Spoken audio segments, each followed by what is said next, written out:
Before Uber hit a $72 billion valuation, they quietly paid drivers more than the rides were worth in every city they entered. It's the part they kept out of the S1. In 2013, Uber was a 200-city rollout machine with $1.2 billion in capital to burn. One job: build something no competitor could afford to copy. But the real money move wasn't pricing. It went deeper than that. Here's the exact play. In every new market, Uber guaranteed drivers $35 an hour, regardless of whether fares covered it.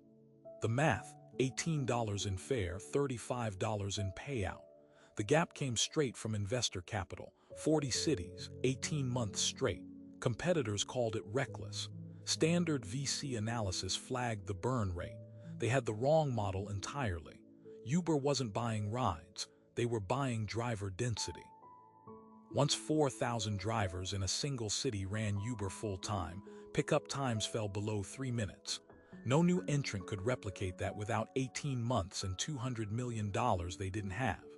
The cold start problem that kills every marketplace, Uber turned it into a weapon. That playbook works in any two-sided market. Subsidize supply before you charge for it. The moat isn't the app. It's the network nobody can afford to rebuild. What Uber's drivers understood, and Lyft never cracked, is the part nobody has ever reported. 221 words. Hook lands on the template, tease drops at the -30% mark. Deeper than that.